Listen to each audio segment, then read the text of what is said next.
Welcome to SeerNova Podcast, episode 102. We have Jeff Haas. Haas. Yeah, I think you should say it a little longer, Greg. Haas. Okay.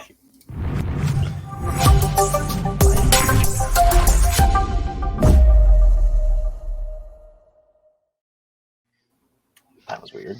The video had a delay too. Sweet. Okay. So Jeff is with us. He has a podcast and a comic, and he does other things for other creators. So yeah, we're going to talk about a bunch of stuff. So first, what do you do? All right. I do a bit.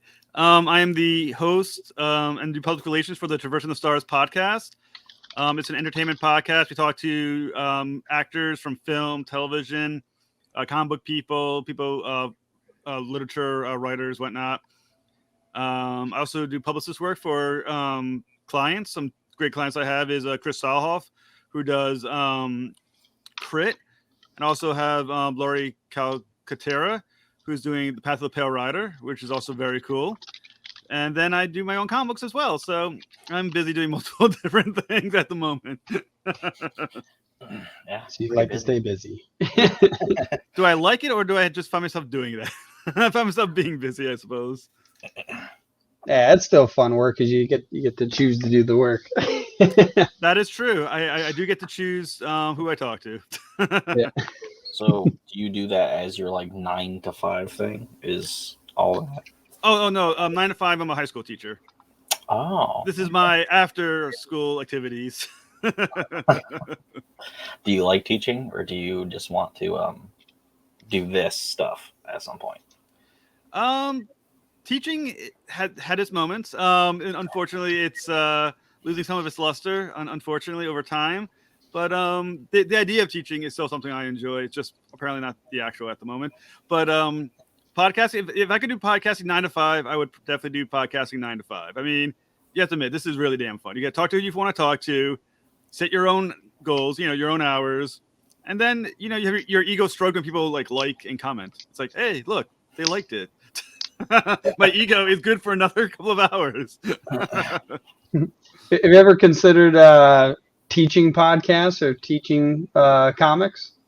I actually, as an English teacher, I do have a part of my class is teaching comic books. That's right awesome. Now my ninth graders actually going to start doing their first comic book of the school year. Nice. Yeah. See, Greg's over there like, man, I wish I was in high school now. Yeah. We just finished reading Batman Nightfall as part of their Tragic Hero series, and we're moving into writing their comic book from here. What? That's very cool. That's cool. So as they go through writing, are you helping them? So like one of the things like when Greg writes, and the reason why I edit it after is he writes very much like a storyboard for film. So every once in a while he'll have a panel that needs to actually be 6, or he'll have 6 panels that could have been done in one, because the difference between comic books paneling versus storyboarding is pretty drastic. Do you teach that at all? Like how to articulate what needs to be said or exhibited in a panel, or sure. Is it basically I teach comic book script format. The page, panel, dialogue breakdown. I do some discussion on expectations on a page. Such as each panel is basically one action. You can only describe it as a frozen action. You can't have multiple different events in one panel because the artist will kill you. But of course, the student's the artist as well, unfortunately, because I can. If anyone wanted to do a free time and do some artwork as my students write their stories, that'd be fantastic. But no one's ever wanted to volunteer to do that. So basically, what they do, they're drawing their own stories, but it starts off as script, and then I try to get them to do it in panel with their own writing, their lettering, and whatnot, and then we go from there. It's usually about 5 pages, and I have them follow the epic hero format, where there's a tragic flaw they have to recognize and overcome. And that's kind of what I'm grading mostly on, is whether or not they can understand the format of an epic hero within their story. That's very cool. I was just thinking something that would be really cool is if you could somehow get connected with a larger illustration company, like someone who does this, and actually maybe at like the end of a semester or near the end of a semester have one of the students work, like whoever finished their work, get them submitted to some like challenge to see like if one of them will get drawn, because that would be incredible to that would just be like a cool story to kind of bring comics back to life, because like I don't even think the word comics was mentioned in my high school, you know what I mean, like let alone a teacher discussing it. Most of the comics were by the time I was like about to leave high school and Iron Man's coming out. Like that's like that's like the last time someone really brought that up. And the only reason I liked comics was that the barber I went to, basically since I was a kid, used to have comics laid out on like a little bookshelf. So whenever we were waiting to get our haircut, we'd be like going through comics. And then my dad had a couple of comics, but like outside of that, it wasn't like a very prominent thing. So like having a school that offers like teaching this and having like some challenge that makes it a little more newsworthy, like that'd be kind of cool. Yeah, I like bringing my nerd to work. The next when they're done the comic book, the next one we're reading is going to be Mouse. So we're going down to the graphic novel. Is it the MAUS Mouse? Yeah. Okay. Yeah, I mean, once it got banned somewhere, I was like, I'm teaching it. So it's now getting taught. Nice. Yeah, that's cool. Yeah, I read that in one of my classes in like senior year, and then in 11th grade English, I guess because Macbeth is very like boring to actually read. Apparently, to our English teacher, he actually gave us like a graphic novel to read of it. And that's that's way cooler. well, I will say I do teach Macbeth with my sophomores next. It is not a boring read. Your teacher just sucks. Yeah. Yeah, I think it's like the trying to translate the old English and making it sound fun, I guess. But like the story itself is interesting. So like it's not the story that sucks. It's like the struggle to get through the difficult phrases that you're not used to saying. It is, I would say, it's inherent laziness in the teacher to not attempt the actual Macbeth. I mean, I have once in a while. I usually teach. I can't remember the name of the book, but there's a Macbeth book that on the left side is the Shakespearean side, on the right side is the standard English side. So the kids who get lost can look over to the other side and get what's really happening. And for the lower skilled students, I do kind of encourage, as we're reading, kind of look on the right side, make sure you're following. You kind of get what's happening. But Macbeth is so easily translatable. I mean, even in old Shakespeare, I mean, the plot is pretty direct, and you just got to try it a little bit. I mean, kids pay attention to you. If you're standing in front of the room and you're acting out the scenes in front of the students, trust me, they're looking at you and they're paying attention, and they will remember who the hell you're talking about. I was about to say, like, you definitely need imagery, because, like, I think there are a lot of teachers that just, like, read it in class, and it's like, this was a play. This wasn't a literary piece of work. Right? Like, it's not like you're meant to sit there and read this, because if you do, it is very difficult. Like, you're just reading very complex words while trying to like figure out what they meant, where these words were made, some of these phrases were made up by Shakespeare, and the only reason the audience knew what he meant was because they were portraying it in the actual act. So like, yeah, it is ridiculous, because like that, I feel like that is true. Some teachers probably just like have you drone through it. Well, like I said, in the class we do have the graphic novel as well, and I have given it to, once again, I teach at a therapeutic high school, so the ability range goes from near grade level to 10th grader who's at the 3rd grade level. So I mean, some kids at the lower levels that gets the graphic novel because that's all they can handle, but they still are in the class, so they can still at least hear it. And they can still kind of get the ideas of it. Like I said, I mean, I'm in front of my class. I mean, when we're doing like the 3 witches, I have like a fake cauldron. That it's not really a real cauldron, but it's like just whatever's around me. The desk, I'm sitting there doing like cackling and shit. It's like whatever, just do it. Who cares? Make an ass of yourself. It's fun. The kids will enjoy it. At least remember the part that you made an ass of yourself on. They will remember the most. Yeah. Nice. Well, when we were reading Macbeth, we weren't actually reading it. It was in the graphic novel, and he just had a tape that was on. So like there was the witches like, and just, we're like, all right, like scary. Yeah, another book that we actually read though was the Crucible, because that was a good one. Well, I teach that as well. That's a junior book, that and Death of a Salesman. We read back to back. Yeah, I mean, teach. English can be fun for those who actually try doing it. Yeah. Just phone it in. Yeah, I think that's probably the other big thing too. Is like I know I hated English. Well, I think the other reason I hated English was like I was like the hyperlogical, like math science, and then I'm like, this isn't even English. It's reading comprehension. Like this isn't French, right? It's not English. It's reading comprehension. We call it English class. Just the idea that if you're going to be telling older stories, make them interesting so that like people are drawn to them. Like I remember reading Catcher in the Rye and being like, this is the dumbest. Like I don't know why I'm reading this.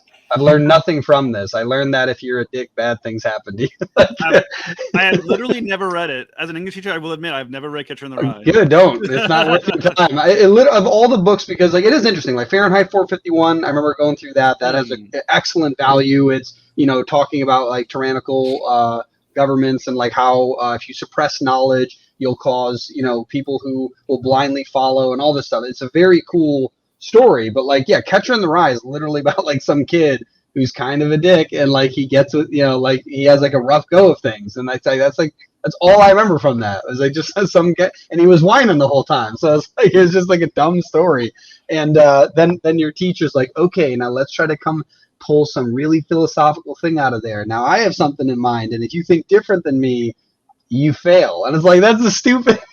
It's so stupid. I mean, you gotta be smart about your books. I mean, I teach Animal Farm, which is a genius. Another great one. Yeah, that's another great one. Night's a perfect book to read. I mean, that scares the shit out of your kids. What is it? Night. Night is on Elie Wiesel about the Holocaust. It's pretty heavy shit. So at the very beginning, when they're having wheelbarrows of babies being thrown into the furnace, trust me, the kids pay attention quickly. I've never even heard of this one. It is an absolute classic book. We actually for a couple of years ago, I had one of my guest speakers, Alicia Wiesel, the son of the author, and he came to talk to my students about the book and his father and his experience. Once a month, I have guest speakers from the entertainment industry talk to my students. Sometimes we got actors. We had Billy West from Futurama spoke to my kids, and I usually that's awesome. Yeah, it's nice thing about having a podcast. I get connections with people, so every once in a while I'm like, hey, you want to talk to my kids? And they're like, sure. Like on the end of April, we're having Miles Anderson, who is in the tragedy Macbeth on Apple Plus. He'll be talking to my kids about Macbeth and Shakespeare. So we're doing that at the end of April. We've had what Dee Dee Pfeiffer was on as well. She's the sister of Michelle Pfeiffer and an actress as well. She talked. And then we had the screenwriter behind Mississippi Burning talk to my kids as well during the summer. So usually once a month I get a guest speaker to come and chat with my kids about stuff. We've had comic book guys as well. Michael Conrad and Becky Clooney spoke to my kids. We had a few other comic book artists and writers talk to my kids as well, and usually they enjoy it. Wow, kind of wish I was in your class. We only had like one person that ever came in, and I think I missed that day because I was at like a college thing, and it was. Oh no, I think I was sick because it was 8th grade, so I was definitely not in a college thing. And we were reading Anne Frank, the Diary of Anne Frank, so the like nurse of that story was there. I was like, what? You missed it. I was like, I was sick. So. Yeah, I mean, you gotta come tell my kids that is all interesting. Sometimes they take it for granted. I think I've done it so many a couple of years now that they start taking it for granted. Like, who's the speaker now? I'm like, oh, it's the actor from the movie Conspiracy. It's the one with Kenneth Branagh. He's one of the major actors in the movie, right? I was like, he'll come talk to us about Conspiracy and Night. And they're like, oh, really? Do anyone bigger than that this time? I was like, what the fuck? Yeah. Kids get too quickly. Yeah, we have Brad Pitt talking about Fight Club. I mean, like when I had Michael Conrad and Becky Lee, they're big writers, and they're like, oh, really? Another comic book writer? It's like, fuck you. So yeah, that's why none of you will start a podcast. Right. Get out of here. But we've had some good people. We've had the head of NASA Outreach came to our time. We had someone from SpaceX come to our kids, talk to our kids about That's awesome. science. Yeah, usually once a month we get someone to come in and talk with them. It would have been funny if he's just like, yeah, we had someone from SpaceX, Elon stopped by. Just like, God. Like just someone from SpaceX. That'd be funny. Don't get me wrong, I heard that. Every student got a Tesla. I heard that from my kids. Like, yeah, we got someone from SpaceX. Is it Elon? No. Oh, yeah, I'd still be jacked. Like someone from like the first like hyper successful private space industry. Like, that's ridiculous. I don't care who it was. Yeah. Like, so basically, whoever this is was vetted by Elon Musk, like, who's basically our Einstein. Like, Right. you know, like, so it's like, yeah, absolutely, I'd be jacked to see whatever scientist comes out of there, whatever. Like, I don't care if they're just a pencil pusher and they're just an admin there. Like, I'm sure that they have information that would be like just astounding to, you know, ask questions about. Yeah, he was cool. He was, like I said, he was one of the engineers. At least Yeah, that's awesome. Usually they're 30 minutes long talks, Q&A through Zoom, and you know they have them write, you know, ask questions and whatnot, and usually they're appropriate questions. And you know, it's been vet the questions first, because they're not all going to be like, hey, how's Elon? What happened? Oh, I started originally. I had them type their questions into the chat room. Each one of them had access to it. After a couple times of doing that, I now had the questions given to the teacher, and the teacher types them out. I learned my lesson after the first day. I was like, nope, can't do that anymore. Yeah, trying to read it, and you're just like, no. Yeah, I think one of the asked, okay, they're like, do you like cats? I was like, fuck, dude, really? You got the engineer from NASA, from the engineer from SpaceX, and you're asking if he likes cats. It's like, well, I thought it'd be funny. I was like, no, you're done. The teachers are gonna type questions from now on. Nice. This is why we can't have nice things.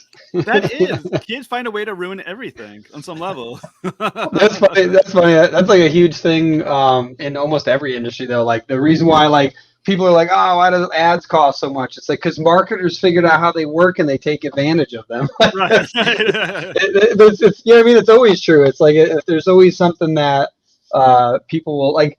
I think that the reason why a lot of independent artists get lost, like even independent comics get lost, is because basically, you know, one person really wanted to learn, so they go in, they figure it out, they publish something independently, and then a bunch of other people are like, oh, that looks easy, and then they start flooding the market with, you know, garbage, because they don't look up like how to write comics, they don't look up how to draw and how to story tell. And so now, if you want to compete in the indie market, you have to, like, not only do you have to be pretty damn good, because you're competing with now there's like Marvel and DC comics creators and writers and artists that are leaving there and then just starting their own little thing. So you got to compete potentially with the artistry of them, and then you also have to stand out from the crowd of indie creators through your own marketing efforts and reach and network. And so, yeah, it's like that's I feel like that's true of anything, but yeah, it definitely starts with the kids going, do you like cats? Yeah, well, you know, that's why if you're an indie publisher, you need a publicist, which would also I do on the side as well as a side gig. I do publicist work for indie comic book people who have Kickstarter campaigns, and so far so good. Everyone has at the very least hit their goal, if not gone high, significantly higher. So good for them. You know, I did like Bigfoot Knows Karate; they did really well. The Bardic Verses did well, and now at least I'm doing Crit and Path of the Pale Rider, and Crit's already doubled their goals, so everything's so far so good. So publicists help. The one thing I will say about ruining things, social media has ruined advertising big time. I mean, the algorithms that they've come out with. I mean, you're in a room of 1,000 people, and you post, 5 people see the damn post. You know, I mean, Facebook, Twitter do the same thing. I mean, I had a couple of posts get retweeted by when I'm doing the podcast. People with like 50,000 followers, 60,000 followers. I'm looking at the impressions going, here it comes, the big impression. I click, it's like, seen by 400 people. It's like, out of 50,000? How did that happen? You know? It sucks, like, because like as a marketer, like I understand why that happens too, because like people are like, I have 100,000 followers, why did none of them see my stuff? It's like, because now they all stupidly follow like 100,000 other people, and they don't scroll through 100,000 posts. And now Facebook, Twitter, Instagram, they got to go, oh crap, well, we got to give them something to stay on the platform, and we want to show them as much as we can of as much of the stuff that the people they follow is, but they're only going to see 130 posts a day, but they follow 15,000 people. All right, let's do random, right? And like basically I think it's something like you're likely to reach 3 to 5% of your audience, and then if that audience engages, they'll increase it. If they don't engage, they'll decrease it to like 1 to 3%. Yeah. And then basically, unless you go viral, you'll probably cap off at like 5 to 10%. But yeah, it's but basically what happened is I post once, it's valuable content. You post once, it's valuable content. And Greg over here is like, well, this is in chronological order. Let me post 27 times so that they can only see my posts. And that's what happens. That's where the marketers ruin it, because they're just like, we're just gonna flood it, so there's no way that they'll ever see my competitor, and then Facebook has to go, oh crap, like, you know. Yeah. It's a tough. Indie comic books is a tough gig right now. Like I said, with the algorithms and whatnot. Like I said, when for my clients, for my publicist work, I post usually 2 or 3 times a week to something like 30 or 40 groups, and you know, like I said, you're probably getting 40 views, and maybe of those 40, 30 of them the same fucking people over and over again who are on all the same damn groups that you are, and out of those 30, 29 of them are people doing the same shit that you are doing, and you're just proliferating the same crap because everyone's looking for their own crap and no one's really looking to purchase anything. They're just on the site promoting their own crap. You know, it's a rough market. It's rough. So explain what a publicist does to someone that doesn't know what they do. All right. For those of you who are in the indie world and looking for a publicist, basically what we do is a couple of things. First, I help you schedule interviews with podcasts such as this one. Thank you, Greg. And, you know, usually depends on how many interviews you want in a month. Usually I book about 15 a month for my clients, sometimes more, sometimes less, depending on what they're asking for. I help them schedule them. I help them keep track of their dates. I help them. We go to them marketing instructions. For one of my current clients, I created the Twitter page for them. So I post to their Twitter, and I follow and get follows for them, and I help build that up, help build their page if they don't have a page. Other thing, like I said, I post 2 or 3 times a week, sometimes more, to 30 or 40 Facebook groups that are comic book related. And I post their posts over and over again to try to make sure people they're visible. And then hopefully within 30 days of their launch, they hit their goal and they're happy and everything's good. I mean, I don't advertise ever, so it's all word of mouth. And so far, word of mouth has been good. But yeah, the good thing about what a publicist does for you is it helps you get seen by people and podcasts and people who do interviews, because you always look more professional when you have someone who represents you instead of you doing it yourself. You know what I'm saying? You just look a little more professional, a little bit more successful when you're like, well, we'll have, you know, this is my publicist, you know, it just gives you a little extra feather in your cap to say, this is someone, I'm good enough that I have someone speaking for me, you know, and that person who hopefully speaks for you knows people and knows how to talk to people, and eventually will get you more interviews, and that just builds your presence online. That's funny. We were chatting with who was it that set the tables? We were talking about the tables at a convention. Demetrius? Finish line. No, the Finish Line. Finish Line Comics. Hey, what's his name? Oh no. Edward. What? Ed Davis. Yeah, there you go. Yeah. And basically, the thing that we were talking about was that he'll take his comics and he'll get them slabbed. What is it? CG slabbed. Yeah, slabbed. Yeah, so basically, it's proof that the comics are slabbed. Is that what you're saying? What? What are you saying? What? CG what? What are you saying? Slabbed. Slabbed. Okay, it is slabbed. Yeah. But anyways, yeah, so like, you know, he'll get them CG slabbed just to get that authority for them. It looks like they look like, oh wow, like they've been like approved, and like that's a cool thing. And he was saying it's kind of like a trick because like it's not that easy, or it is very easy to do, so it's not that hard to do. And I was like, well, it's not really actually a trick, because what you're doing is you're doing something other people didn't do, and that alone is enough to give you more authority. So like hiring a publicist, even if it's not like a difficult task, like yes, anyone can get a publicist, but the thing is that not everyone goes out and gets a publicist, and that alone makes you stand out. And that's what I meant. Like if you're an indie creator and you want to stand out, obviously you have to have excellent artwork, you have to have great storytelling, you have to have you know, the online social proof, you have to have people that follow you, and great ways to do that are obviously doing things like the CG slabs, or having a publicist, going to conventions, right? All of those things help build authority and show that you're here for the long run.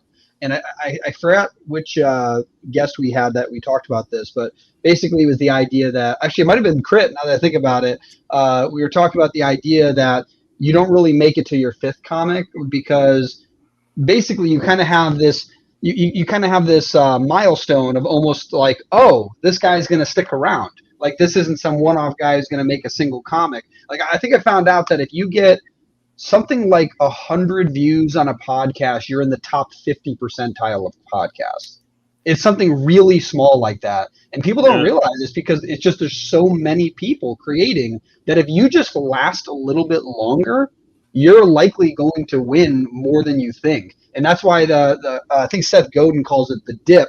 There's this idea of like you're going up in growth, and then everyone hits this. There's actually a dip at one point where it feels like absolutely nothing's happening, and it's the people that get beyond that shoot up, and they only did a little bit more than the other guy. They just stuck around longer, and that alone can help you stand out in the crowd. Yeah, I mean, the key, I think, from a publicist perspective and a podcast perspective as well, and basically at any level of doing anything with other people, the key is perception. Perception is everything. Sort of like I said, when you're a publicist, just having the publicist increases the perception of you. When I'm doing my podcast and I look for guests, I don't ever say, "Would you like to come on my podcast?" I say, I'm the public relations manager for the Traversing the Stars podcast. You know, it makes me sound more interesting other than, yes, and I'm also the host and the owner. I don't ever see, I'm also the host and the owner and the tech guy and everything else. I mean, no, I just introduce myself as the public relations guy and hope they don't notice that when they do the interview, it's also me. And then, everything else is awesome. Perception matters. How you talk about yourself matters. I was going to say that I use what's it called? Email signature generator, like to create a professional email signature. And 100% this works. I've found gigs on Craigslist, someone looking for something, and I'll send it to a friend of mine because, like, let's say it's photography or videography. One of my business partners does that. I'm like, oh, okay, I'll send it to him so he can do it. He'll message them and get nothing. And then I'll be like, you know what? Let me like just follow up. I'll shoot them an email, even if he didn't, because like I didn't know he shot him one yet. Yeah. And so I'll shoot him one, and I've got a professional email signature, and I'll get an answer. I find out that he never got an answer. I showed him the email signature generator. I had him put that. He gets more responses now. Now what I do is for the music businesses that I work with, I have different roles depending on the company. So we have a management company. I'm president of the management company. I'm the one that runs everything involved with that. When it comes to our record label, I'm VP of marketing, right? When it comes to our live events, I'm VP of marketing. So the interesting thing is I now under my general email for that, because it's like Dylan@theupstatesound.com, because it's like all under one umbrella. I'll just change my email signature depending on who I'm mailing. And so they'll see like, oh, this is somebody's manager. So when I'm reaching out for my artist and we're trying to book a show, I'll email them as his manager. But now I'm reaching out to somebody who I'm doing live events with. So I'm going to switch that to the live events one. And the cool thing, if people don't know this, is on Google, if you create a bunch of signatures like in Gmail, you can actually just swap it out right as you're writing it. So you hit compose, and as long as you have more, like if you create multiple signatures, you can go in there. So Greg and I, we share SeerNovaComics@gmail.com, and we actually have dual signatures. So when you hit compose, it'll pull up Greg's, but if I'm writing it, I'll just click a little button, switch to me. And so it stays professional. They see my name, my contact information in there. You're absolutely right. Perception is so powerful. And that is why like publicists have jobs. Like there is a difference between marketing and PR and publicist. Yeah. I agree with you 100%. That's why at least I'm having, I just paid somebody to do a press kit for me for the podcast as well. Once again, just a little more professional. I know I think I do a good job with my public relations stuff. Design is shit for me. I don't understand design. I don't have an eye for it. My shit is on Microsoft Word and stuff. You know what I'm saying? But yeah. But so paid some money, and they're gonna make a press kit. Once again, just a little bit more respect, a little bit better perception of you when you can show up and say, here's a write-up on my show. It just looks impressive, and then you manipulate it to make yourself sound better. I mean, I'm not gonna be like, but just to let you know, I've only been around for a few months. No, fuck that shit. No, I've been, we're a premier entertainment podcast. Blah blah blah. Perception matters. Years of education or educating people. That's it. Right. Well, I put on because one part of the press kit is writing a snippet about your show. Bio, yeah. Yeah, and I said our hosts have years of interviewing experience. Host is me, but fuck it, it's host plural. It sounds more impressive. Like we instead of I. Like we'll handle that. I refer to everything as our show. It sounds better than I I'm a guy who sits around my house doing podcasts, and I just better say our or we, Yeah. And then, it all matters. I mean, perception is key to everything. And honestly, like for anyone who feels like that might be like stretching what you're doing, it's not. Like when you say our, it's me and my podcast, right? Like it is still like actually technically correct. But the whole idea is if you plan on growing, I'm like, if you want that to be your 9 to 5 eventually, you do plan on having staff. Like what do you want to do? Say I for 2 years, and then all of a sudden like, you have to start saying our. Like no, you're getting used to it. It's like the what's it called? Affirmations. It's what's referred to as the royal we. Yeah, the royal we. That's how I refer disagree. We have determined for this country, it's the royal we I go by, and it works. No, that's great. The royal we. Right. I mean, let's face it. The truth has a place, but it's always in the back of the line. That's funny. That sounds like what a royal we would say. The truth has its place, but it's at the back of the line. But like it is funny because like for me like I said I'm a marketer. That's what I do, and I do know that it's different than being a publicist. Like I'm not going and reaching out to podcasts for people. Like that is a very specific thing. I would be the one that would go, okay, like here's the content that is your brand material, so you can use it or send it for that product. Like I would hire that designer and like create press kits for people, but I wouldn't be the one that's like doing the actual reach out and connecting with podcasters and connecting with potential bloggers, things like that. Actually, I was going to ask too. Like you said, podcast. Do you reach out to blogs at all? I mean, I haven't done that in a little bit. I mean, there's some people who we did. Greg was on it. We did Podcasters United, and I hope to do another one near the end of April where I bring 5 or 6 indie podcast people. Hopefully, mostly the same. Maybe there'll be a few additions here and there, and to talk about stuff. And I think it's a good way to help out and kind of connect better with the indie podcast community. And I think it's good for everybody to connect and share, hopefully subscribers and things of that nature. And that's what I do. I would say mostly the podcast focuses on actors, directors, screenwriters, comic book writers, artists, things of that nature. And I reach out to them and keep in mind, it's also a numbers game. I send out probably 60 to 80 emails a month and I get maybe 15 responses, positive responses, but it's a numbers game and I have a pretty good percentage of them. Come on. At least in my opinion, I'll go 15 out of 80 to me is fine. I mean, if it's baseball, I don't make it to the Hall of Fame, but still, and I still get to stay on the field, which is what matters. That's good. Yeah, I asked for podcast guests in January, and apparently that's like the go-to time to ask for a guest because once I posted that, I just got like over 200 comments of like, "Can I be on your show?" I was like, "Yeah, oh, all right, cool." Yeah, so for anyone who wants an engaged post, ask if someone wants to be on your podcast in January, and then just reshare it a month later. Well, I'm telling you, I mean, the lockdown was perfect for a podcast. I mean, the amount of people who had nothing better to do and come on the shows during the lockdown, that was like heaven for a podcast. I wish my podcast had launched during the lockdown. I was on Spoiler Country at the time, but I kind of hoped it was on during that period of time because the lockdown was perfect. Everyone was home. No one had anything else to do. It was the perfect time to launch.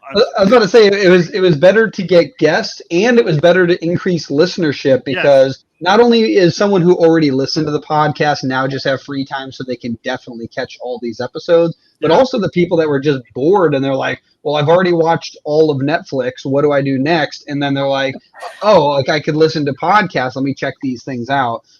Because I guarantee like there's been probably like somewhere between like a 20 and 30%, maybe even 50% increase in podcast listenerships just because of the lockdown. Well, so like, yeah, it's definitely a big deal. Well, I would say when I was on the Spoiler Country, I think the podcast increased 20 times in that first year of the lockdown. I mean, it was an amazing boost. And a lot of it, like I said, was their home. And, for my podcast, like I started my podcast in November. So if we could have one more lockdown, it would really be helpful for me.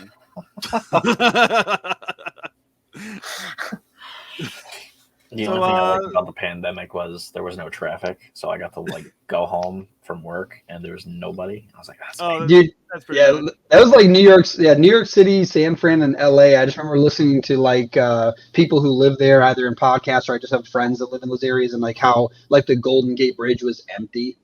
And it's like that's never happened.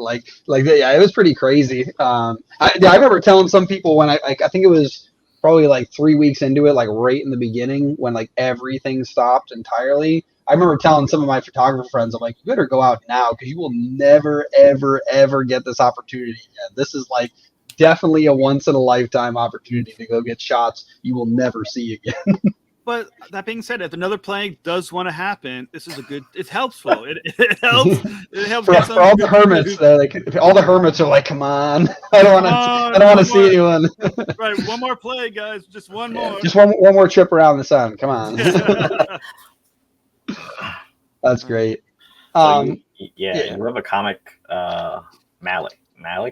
Yes, Malik, the Reigning Devil. It's a eventually going to be a 6-issue miniseries with a bunch of tie-in comic books that connect.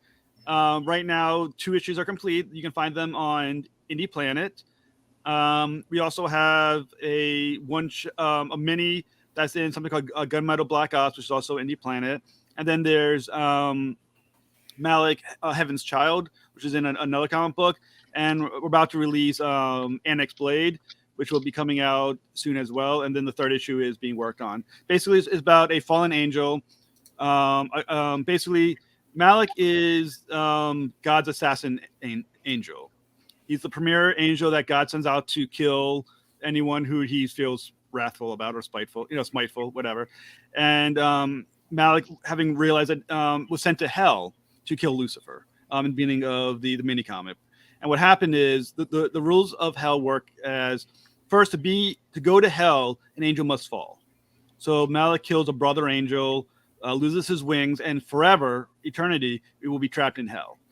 And Malik also learns as well that to kill the devil is to become the devil. So the next whoever kills Lucifer is going to become the next devil. The idea that God had was God wanted a more malleable angel at the top.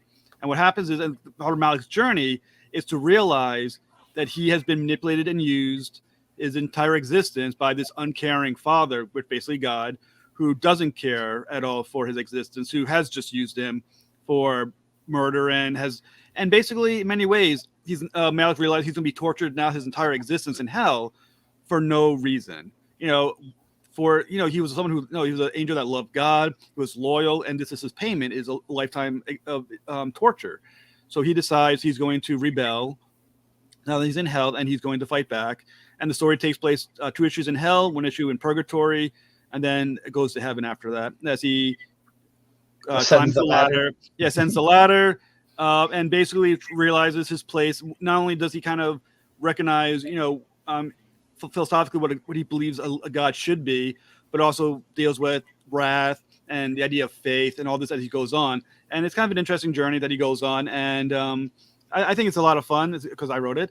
So, of course, I like it. I wrote exactly the comic book I wanted to write for myself. It's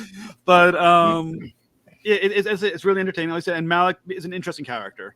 He is because his journey he does develop as the story goes along, from just pure wrath and anger to being very philosophical on what should a god then be like. What is it to want love and faith and have? What is your responsibilities to those that are under your care? And he does develop into an interesting 3-dimensional character as the story develops. That's very cool. I like the idea that because there has been stories before of like Lucifer thinking like he got the short end of the stick, but it's actually kind of cool to see it like a fresh person doing it. So it's not someone who's been down there forever and then goes, hey, this kind of sucks.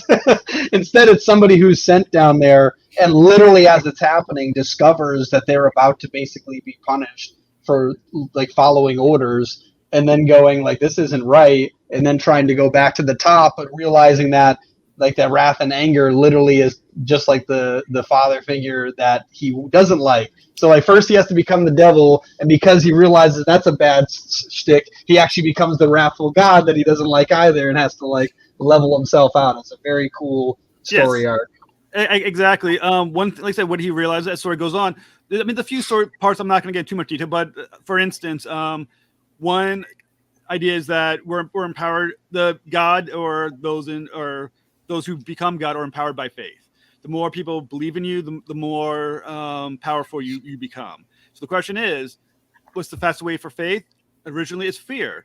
He initially it's spiteful for that reason. Then he realizes, am I not just the same fucking asshole that God was when he did the same thing? And he does develop. And some of the best story points in the entire story is when Lucifer and Malik talk with each other and have dialogue. Because they both have a similar enemy. Obviously, God is their enemy, but they're both coming from different areas. Malik from wrath, and also a little bit from being a little more naive. Then Lucifer comes to it from idea of pride and arrogance. And it's interesting having those characters interact as well, because once again, perspective out of a current singular point. So yeah, it means a lot of good stuff in that story. It's the writing is a little elevated, and I kind of gave it more like an elevated, almost Shakespearean way of speaking, a little more elevated. And like I said, it's a lot of good fun, and there's some cool characters. Purgatory is really fun, which we're working on right now, where Malik not only is he going to confront Lucifer again, but he kind of also confronts his own past and what he was as a killer and a destroyer of cities. And once again, has to come to the fact that he also is a destroyer as well. And what does it mean to be the destroyer? And it's a very interesting character, and I highly recommend people pick it up. First 2 issues on Indie Planet. Do that, buy it. 123 Go Publishing is the publisher, so plug, yeah. Nice. Yeah, we can put that link in the description because it'll be on YouTube, and then it'll be in the show notes. But I feel like nobody ever looks at show notes. Yeah. People don't read much. Yeah. Just want to look at pretty pictures. So what other stories have you like read or watched that like inspired your comic? There actually was a few. One of the best stories ever written, in my opinion, is Dante's Inferno. Dante's Inferno definitely inspired. Well, let's say not Dante's Inferno, the Divine Comedy, because the whole trilogy connects a little bit to what I'm working on, and it's definitely inspired by that. Anyone who's ever seen the movie The Prophecy with Christopher Walken, it's going to be impossible to not watch that movie and go, yeah, he saw this movie. Damn well I saw that movie. There's a little bit of supernatural in it, where of the TV show, because I've been a fan of that show. I mean, it's not hard to read my comic book and know what I've read. I was gonna say that the energy through faith that kind of reminded me of Supernatural, because like all the different deities that lost their power because no one believes in them anymore. Like I still remember that scene where like they're all sitting at like a table, and I think season 5, I can't remember what angel comes in and just like starts fighting all. Oh no, that's Lucifer. He shows up. Is it Lucifer? Well, Gabriel's there as well. Oh, Gabriel's the one I'm thinking of, though. Yeah. When Gabriel walks in, because like he's like the goofball. Yeah. Yeah. So yeah, I mean, you can definitely see influence of Supernatural. There's that. I mean, American Gods are the same thing of empowered by faith. You can see The Prophecy a little bit is inspired. Dante's Divine Comedy is definitely inspired by that as well. I mean, it's. I'm not going to sit there and go, obviously there's Paradise Lost, so John Milton. You definitely have some John Milton there as well. But I mean, I'm not going to sit there and be like, oh, this is original, totally original concept. No, of course it's not. But it's a spin on it, and there's a unique voice to it, and that makes it mine. But yeah, there's definitely some inspiration. I mean, you watch The Prophecy of Christopher Walken. There's a scene where there's a couple of scenes where Gabriel is talking to Simon, and he's talking about the idea of God doesn't talk to me anymore. And you have that's kind of like Malik. You have Lucifer and Gabriel kind of talking as well with each other. Of course, I borrowed some concept from there. I mean, of course, anything that's good, you rip it off. I mean, right? I mean, every good work is a rip off of another better work that you tried to put a spin on.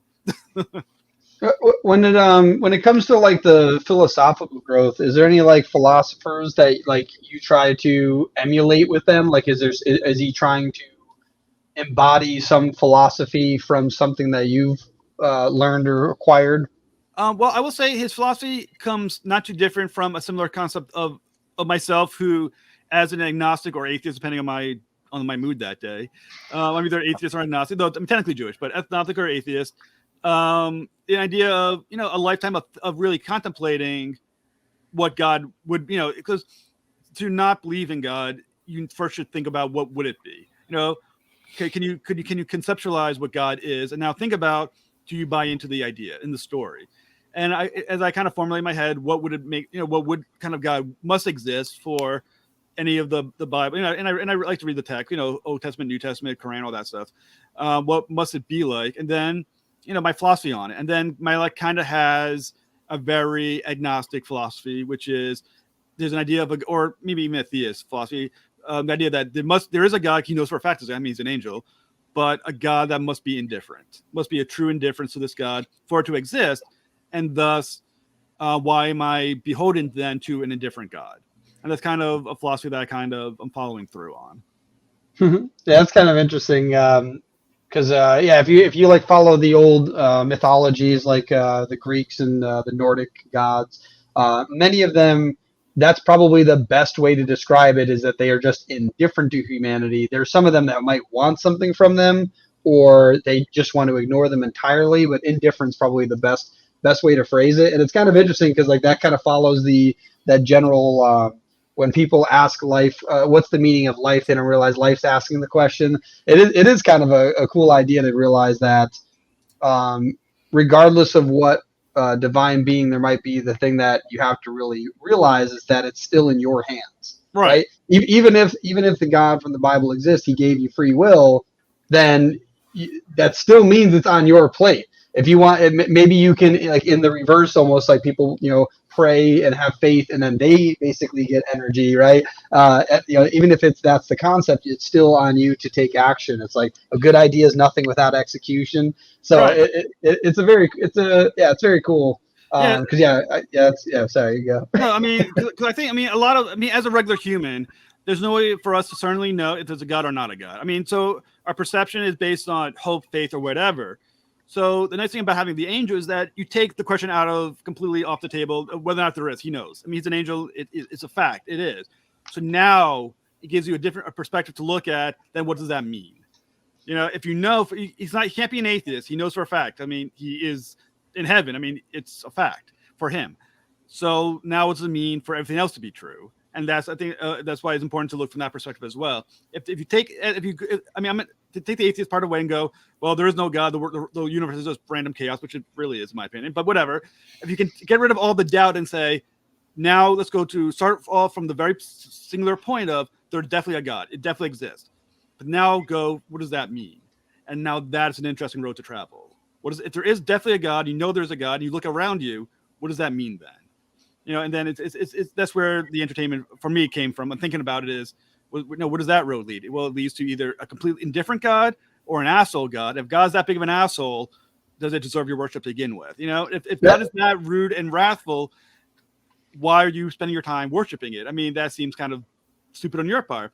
But the question is, but as humans, you don't know that for sure. There's always that whole God works in mysterious ways, which is the cop out for I have no idea, but it all sucks. In my opinion.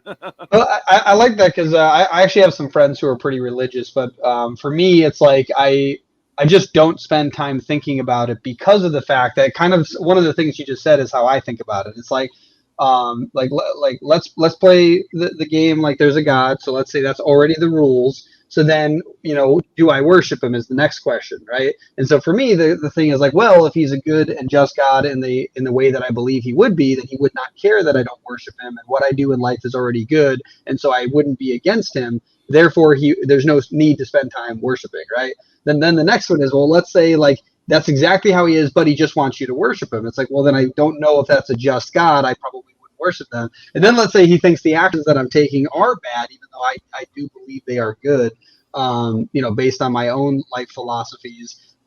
Then again, I would not think that there's a good God, and I would not worship them, right? So like all of them still lead to not having to worship without having to dismantle whether or not it's true or not. Because like, let's say all those stories in the Bible are 100% true, and then basically what God also came to the conclusion of, since if we're made in the image of God, and God was spiteful and wrathful and all this stuff, and then eventually he wasn't, right? The rainbow, right? The whole idea is that maybe that the all-knowing God who was intelligent before us basically realized he must be indifferent, because any judgment would then lay damages, right? Because if he decides something is good or bad, that he's stopping us from potentially reaching our own full potential and realizing our own wrongdoings. Well, so it's pretty interesting. Right. I mean, once again, like as you said, the idea of worship is any God that's all powerful, all knowing, everything else knows whether or not you believe or not, or whether or not you want to be a good person or not. It doesn't have to have proof of it. It should already know because it's all powerful. Yes, that's yeah. You know, I mean, it just goes with with that territory. But one of the issue that I do discuss as well in Malik is talking about the idea of hell and punishment, and what he comes out with is if I am designed by you, as all humans are, and angels also, if I'm designed by you, this is how you made me. How can you punish me for what you made me to be? You know what I'm saying? If you have given me wrath as my fatal flaw, I am wrathful. Well, you created me to be this. How can you then turn around and then punish me for the thing you knew I was going to be like? You're all knowing. You knew this is my direction. You knew this I was going. You knew what I was. How can you then turn around and smite me for it? And it was an interesting question. If God made us all flawed, how fair is it then to punish you for what you cannot control necessarily? And once again, how fair is all this? And it's one of the philosophies Malik deals with throughout the story is, if this is what I'm supposed to be, then who are you to say I'm not? I can't be. Yeah, I almost wonder if like the interesting philosophical debate on that is the idea that God messed up and gave us rules to not mess up. He knows that he's flawed and knows that you're flawed, and therefore you should try to fight those flaws. And if you don't at least try to fight them, then you're not doing what because what is it, made in God's image? Then you're not doing what he also did, which was kill a bunch of people and then go, hey, maybe I shouldn't do that. Well, that's a bad idea. Well, I mean, if God is flawed, then once again, that's a major problem to begin with. God is supposed to be infallible, as our understanding of him. Or how can you worship an infallible? I mean, if it is a fallible being, you shouldn't be worshiping a fallible being who's just as flawed as you are. God is supposed to be inherently infallible, which is why he is God and thus all powerful. If he is all powerful, all knowing, all present, fucked up thing, that's even worse than every other possibility. Because like, what the hell are you doing having all this power if you're just as fucked up as I am? The reason why I don't have any power and why mutants should not exist on our planet with like superpowers is that we're too fucked up to have the responsibility to have this kind of power. So we probably shouldn't have it. But I feel like that's interesting because that plays into like the X-Men and stuff like that. When you suddenly give like just a normal person like excessive power, like that's why like Crit's comics actually really interesting, is because it's like, what would happen if me, average Joe, was suddenly given superpowers? What would I do? And everyone's reaction would be so drastically different. Like even if they're like in similar directions, like, oh, I would do good things or I would do bad things, it's still like that really deep debate in your head of like, I can do this, should I do this, right? I did a post on my Facebook not too long ago, and the post was driving down the street and some guy driving 40 miles per hour on the highway. If I'm Magneto, what are the odds that I pick up that car and just throw it off the lane? Just because, maybe I'm not even a bad guy. I mean, I am, who knows? Maybe I'm a bad guy. But even if I'm not a bad guy, there's that moment where you're just reacting, fuck this guy, I need to get to work, throw him off the road. Just wiggle him a little bit. Right. So there's mutants in the X-Men who have, there's some characters like Wolverine that are low scale kind of, he has claws and he can run around and that's, that's nice. Basically, if he's in that car, it's fine to throw it. Right. But there's some X-Men who literally have world-ending powers. Yeah, Jean Grey, who can just disintegrate everything. Right. At that level, if God has allowed you to have as flawed as you are to have that kind of power, what the fuck is he thinking? Nothing flawed should have that kind of power because there's no good way to ensure that's going to be used properly. And even the individual, we all have bad days. My bad day, I get angry at home for no reason and I punch a wall.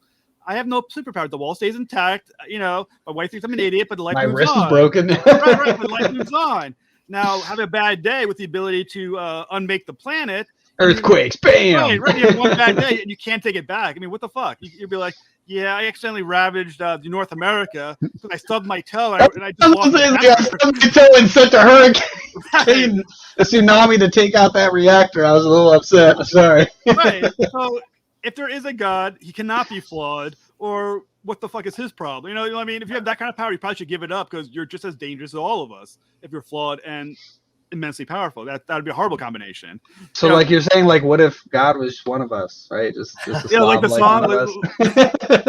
Well, like you said, I mean, that it would be a disaster. You'd be like, why am I? One, you shouldn't worship someone who's fallible because he's just as wrong as you are, probably. But the other one obviously is, he better give up that power because he can't be trusted with it. Because because obviously when you look at history in the universe, he hasn't done such a great job to begin with. If he's flawed, so he either has all the plans and it's unknowable, or he's just a fuck up, and that's not good either. Yeah. Nice. Well, here, one second. I just wanted to share this. Where's the share screen so people can see it? Bam. There it is. Malik Reigning Devil #1. Nice. Oh, that's trippy. Why is it showing a smaller version? I think it's because I just did full screen. That's funny. Oh, that's the second issue down there. The next issue that we're working on, I think we're 10 pages in, is he enters purgatory, and then eventually, like I said, he's going to lay siege to heaven. And then there's an epilogue. And like I said, it's really cool. And then, like I said, and there's the one-shot issues like Heaven's Child is really cool. It's has to do it with the Nephilim, who is an angel and a human gives birth to Nephilim, and Malik is sent to kill him. And then there's a whole question of the necessity of destroying an innocent life who hasn't a chance to be good or bad. I mean, it's a lot of good stuff. So if you like good stories with a good philosophical bent to it, buy Malik Reigning Devil, and then you can argue religion, philosophy, and why I'm a shitty atheist, all you wish. Yeah, leave it in the comments. Put it in the comments how mad you are right now. I want to hear right. that. If I insulted all you believe in, comment, buy the comic book, and just write nasty things all over it. Yeah. Buy Buy 10 of them because it's going to take a lot, right. to really get that hate out. And if you're agnostic, you drink Dr. Pepper. You have to put that in the comments. Or Diet Dr. Pepper. Well, I think what would hurt the most, me personally, if you do what Dylan said, you buy 10 or 20 copies, cut out the letters, and write me a letter in the letters from the comic book as an angry letter. So that takes 10, 20 comic books. Do it. It will hurt my feelings really bad. Yeah, make sure it's scary, though, and he's not quite sure if it's a real threat. But make sure you buy the comic book first before you rip them up. Do not steal them. Make sure they're ripped up original issues. Yeah. In fact, you should get them, take pictures on Instagram, and tag him in it so that he knows that you got them, because he wants to know that you didn't just print them online. You got real ones. A live ripping up on YouTube would be awesome. Horrible. Do not rip them up on live YouTube and submit it to me. Definitely go live, because people like that'll get a lot more people, so you can show them how bad it is. Probably do that on TikTok and if you buy enough. Right. I mean, if you buy enough of those issues, they won't be able to corrupt any other minds of innocent people. Buy them all yourself. Yeah, put them in a comic book store and then just burn that store down. But make sure you film that, because it'd be kind of cool, like the flames and the comics. Save others from being corrupted. Buy them all yourself. You too can be saved. Yeah. I would hate that, you bastards. No, stop, don't. But anyways, where can people find you? Where do you want to lead them? If they can only go to one place, where's that #1 place you want to say hi to your fans? All right. Okay. Find me on J Haas Interviews on Twitter. So it's at J Haas Interviews, and you can find everything else from there. And the Traversing the Stars podcast on YouTube and Captivate. Nice. Awesome. So I broke the rule, but that's okay. I always say that too, because people still end up saying more, but it's just whatever the first one you say is probably the one you really want people to reach out to. So that's pretty cool.